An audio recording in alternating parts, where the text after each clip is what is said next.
Assalamualaikum warahmatullahi wabarakatuh. Nama saya Karina Dwi Anggraini, kelas 11 IPA B, nomor absen 21. Saya akan mempresentasikan mengenai bab 5, subbab pertama, yaitu periodisasi sejarah Islam.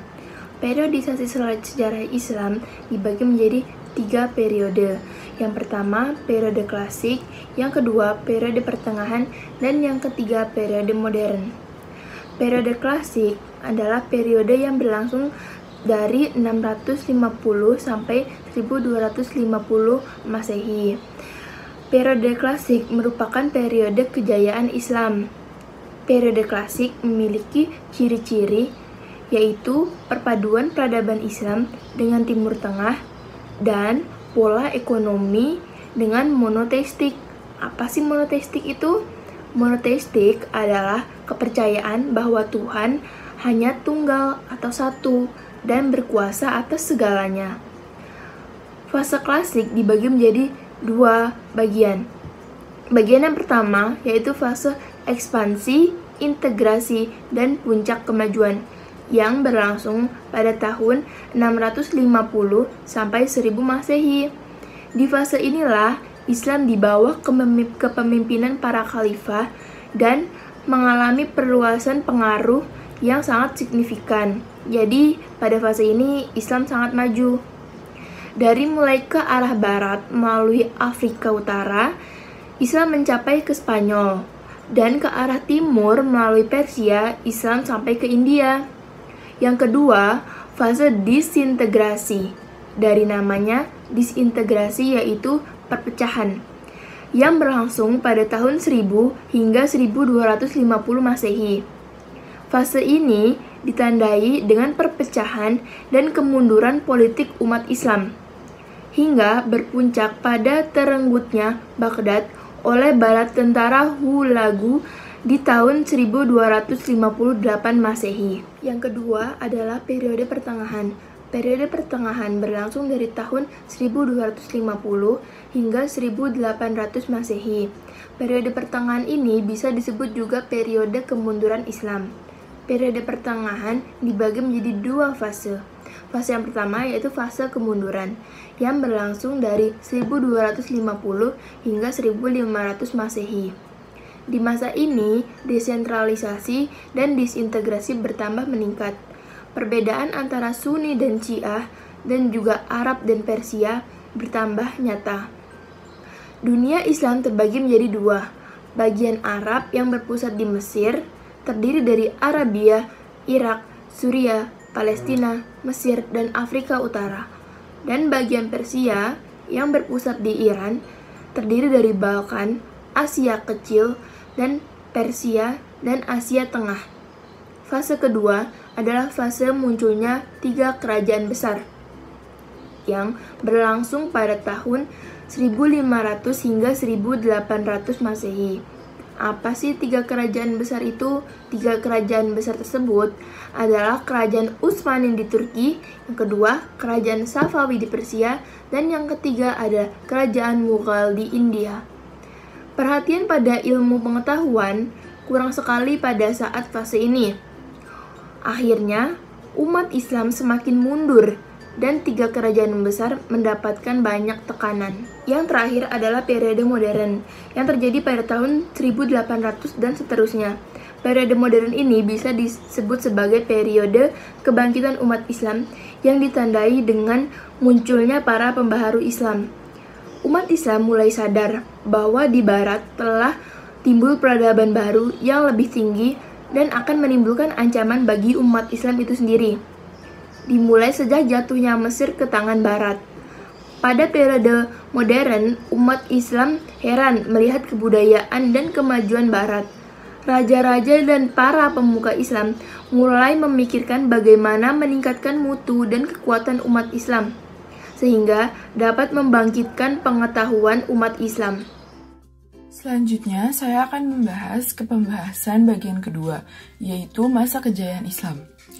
Masa kejayaan Islam terjadi pada sekitar tahun 650 hingga 1250. Periode ini disebut periode klasik. Pada kurun waktu itu, terdapat 2 kerajaan besar, yaitu Kerajaan Umayyah atau yang sering disebut Daulah Umayyah, dan Kerajaan Abbasiyah yang sering disebut Daulah Abbasiyah. Faktor internal penyebab masa kejayaan Islam yang pertama adalah konsistensi dan istiqomah umat Islam kepada ajaran Islam. Ajaran Islam merupakan ajaran yang mendorong umatnya untuk maju. Selain itu, Islam sebagai rahmat seluruh alam dan juga Islam sebagai agama dakwah sekaligus keseimbangan dalam menggapai kehidupan duniawi dan ukhrawi atau akhirat. Selanjutnya ada faktor eksternal. Yang pertama yaitu terjadinya asimilasi antara bangsa Arab dan bangsa-bangsa yang lain yang lebih dahulu mengalami perkembangan dengan ilmu pengetahuan. Pengaruh Persia pada saat itu sangat penting di bidang pemerintahan. Selain itu, mereka banyak berjasa dalam perkembangan ilmu filsafat dan sastra. Adapun pengaruh Yunani masuk melalui berbagai macam terjemah dalam banyak bidang ilmu, terutama filsafat. Selanjutnya adalah gerakan terjemah. Pada masa periode klasik, usaha penerjemahan kitab-kitab asing dilakukan dengan giat sekali. Pengaruh gerakan terjemah terlihat dalam perkembangan ilmu pengetahuan umum, terutama di bidang astronomi, kedokteran, filsafat, kimia, dan sejarah. Faktor lain dari masa kejayaan Islam yang pertama adalah melaksanakan ajaran Al-Quran secara maksimal, di mana banyak ayat dalam Al-Quran yang menyuruh agar kita menggunakan akal untuk berpikir. Lalu kita juga disuruh untuk melaksanakan isi hadis, di mana banyak hadis yang menyuruh kita untuk terus-menerus menuntut ilmu, meskipun harus ke negeri Cina. Bukan hanya ilmu agama yang dicari, tetapi ilmu-ilmu lain yang berhubungan dengan kehidupan manusia di dunia ini. Selanjutnya adalah mengembangkan ilmu agama dengan berijtihad. Ilmu pengetahuan umum dengan mempelajari ilmu filsafat Yunani. Maka pada saat itu banyak bermunculan ulama fikih, tauhid atau kalam, tafsir, hadis, ulama bidang sains, berupa ilmu kedokteran, matematika, optik, kimia, fisika, geografi, dan lain-lain.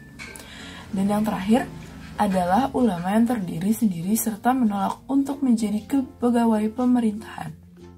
Oke, jadi di penjelasan sebelumnya sudah disinggung bahwa pada masa kejayaan Islam terdapat dua kerajaan besar, yaitu Bani Umayyah dan juga Bani Abbasiyah. Nah, di sini saya akan memaparkan apa saja sih bukti-bukti yang ada pada masa kejayaan Islam pada saat itu. Saya mengambil bukti-buktinya dari masa-masa keemasan Bani Umayyah dan juga Bani Abbasiyah. Kita mulai dari aspek kemiliteran. Di sini saya gabungkan antara kemiliteran dan juga administrasi.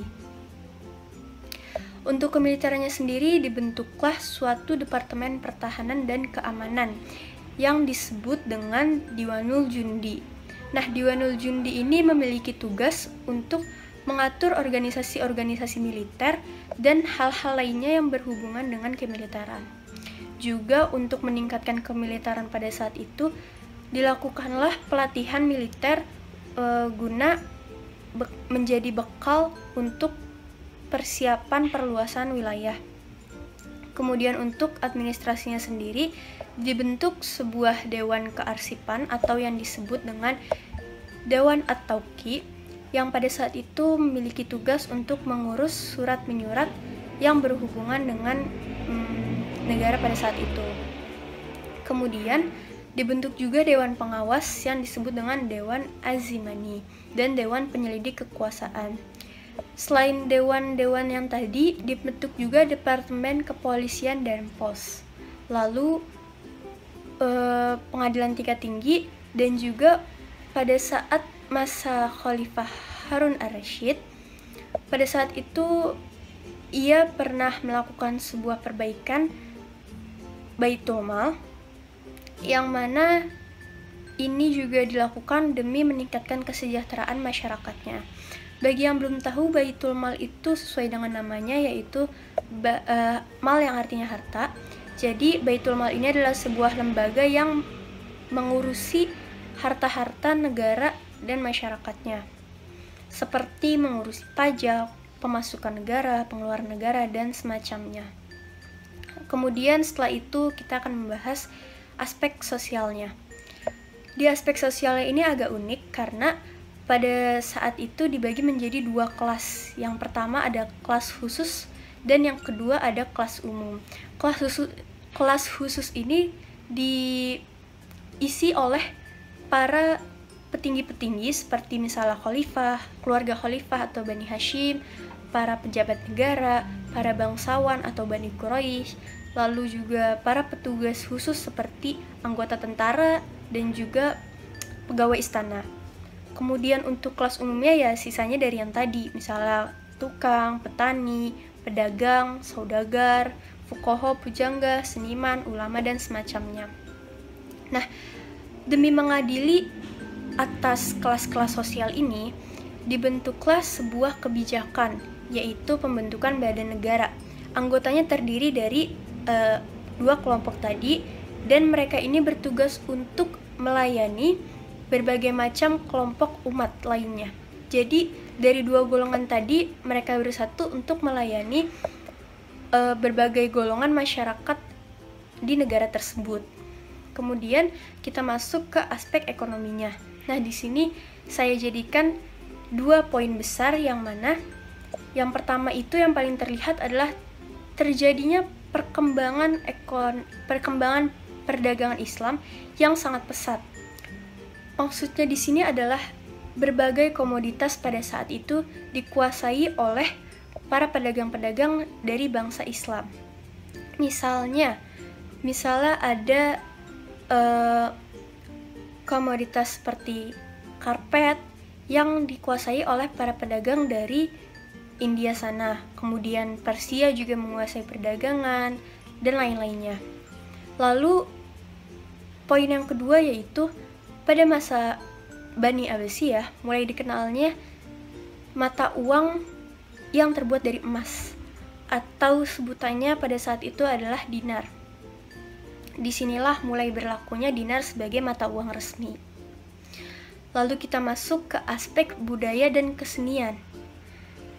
Untuk budayanya, yaitu banyak sekali bangsa-bangsa Islam yang mempengaruhi kebudayaan dalam suatu negara. Misalnya, pada saat itu banyak sekali budaya-budaya yang dipengaruhi oleh bangsa Persia, Yunani, dan juga Arab. Contohnya seperti apa? Contohnya yaitu bangsa Arab yang mempengaruhi beberapa negara, misalnya negara-negara di bagian sana. Dia membawa pengaruh bahwa bahasa Arab sudah dijadikan sebagai bahasa resmi dari negara tersebut. Lalu juga untuk keseniannya, misalnya dari seni bangunan atau seni arsitektur. Kita bisa melihat pada saat itu banyak sekali bangunan-bangunan yang memiliki corak khas Islam. Kemudian yang terakhir, kita akan masuk ke pembahasan pada aspek pendidikan. Bukti kejayaan Islam di sini adalah didirikannya Bait Al-Hikmah.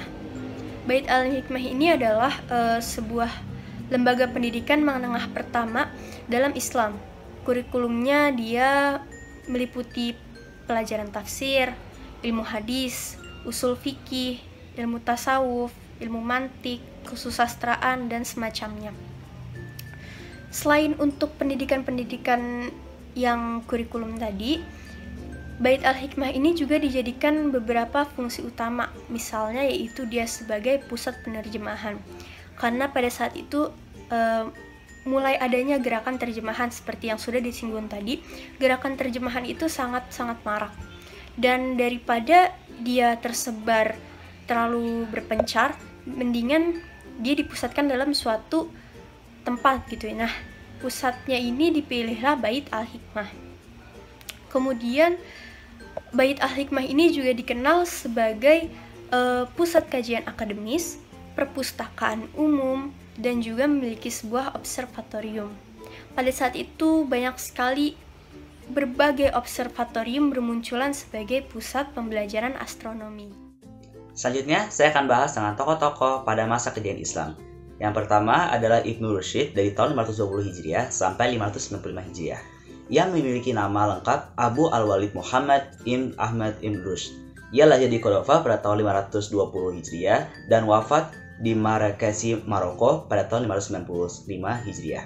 Beliau merupakan ahli dalam ilmu fikih, ilmu kalam, sastra Arab, matematika, fisika astronomi, kedokteran, dan filsafat. Ia mengkritik pemikiran bahwa Islam dan filsafat itu bertentangan dan mengajarkan umat Islam untuk mempelajari ilmu filsafat. Ia menulis banyak tafsir terhadap karya-karya filsuf Yunani, Aristoteles untuk diedarkan ke Eropa. Selanjutnya adalah Al-Ghazali dari tahun 450 sampai 505 Hijriah. Ia mempunyai nama lengkap Abu Hamid Al-Ghazali. Ia lahir di desa Ghazala, Iran Utara, dan wafat di Tus, Iran Utara. Ia mempunyai gelar Hujatul Islam karena daya ingatnya yang kuat dan bijak berhujah. Beliau dilantik menjadi mahaguru sekaligus pemimpin Madrasah Nizamiyah di Baghdad. Di bukunya yang berjudul Ihya Ulum Ad-Din, beliau membahas masalah ilmu akidah, ibadah, akhlak, dan tasawuf berdasarkan Al-Quran dan hadis. Beliau juga membahas kelemahan filsuf-filsuf pada masa itu di buku Tahafut Al-Falasifah yang kemudian ditanggap oleh Ibnu Rushd. Selanjutnya adalah Al-Kindi. Beliau memiliki nama lengkap Yaqub ibn Ishaq as-Sabah Al-Kindi. Ia lahir di Kufah pada tahun 805 Hijriah dan wafat di Baghdad pada tahun 873 Hijriah. Beliau dipandang sebagai filsuf muslim pertama karena berbangsa Arab. Selain berbahasa Arab, beliau juga mahir berbahasa Yunani. Beliau menerjemahkan karya-karya para filsuf Yunani ke bahasa Arab. Beliau mendefinisikan filsafat sebagai pengetahuan tentang segala sesuatu sejauh jangkau pengetahuan manusia. Hasil karyanya antara lain di bidang filsafat, logika, astronomi, kedokteran, ilmu jiwa, politik, musik, dan matematika. Kemudian ada Al-Farabi, nama lengkapnya Abu Nasir Muhammad bin Al-Faraq Al-Farabi. Ia lahir di Farab, Kazakhstan pada tahun 870 Hijriah dan wafat di Damaskus, Suriah pada tahun 950 Hijriah. Pada masa pendidikannya, Al-Farabi belajar Quran, tata bahasa, kesusastraan, ilmu-ilmu agama yaitu fikih, tafsir, dan ilmu hadis, dan juga matematika. Beliau dikenal sebagai komentator filsafat Yunani pertama di dunia Islam. Ia sangat mengenal dekat Aristoteles, Plato, dan Plotinus. Karya terkenalnya adalah Al-Madinah Al-Fadilah yang menjelaskan suatu negara yang dipimpin oleh para nabi dan filsuf agar penduduknya bahagia. Yang terakhir adalah Ibnu Sina. Ia mempunyai nama lengkap Abu Ali Al-Husain bin Abdullah bin Sina. Ia lahir di desa Afshana pada tahun 980 Hijriah dan wafat di Hamazan pada tahun 1037 Hijriah. Ia dikenal dengan nama Avicenna di dunia barat. Beliau adalah pengarang dari 450 buku pada beberapa pokok bahasan besar. Banyak diantaranya memusatkan pada filosofi dan kedokteran. Ibnu Sina menulis secara ekstensif pada filsafat Islam awal, terutama mata pelajaran logika, etika, dan matematika. Karya terkenal beliau yaitu Qanun fi Tibb, yaitu ensiklopedia tentang ilmu kedokteran.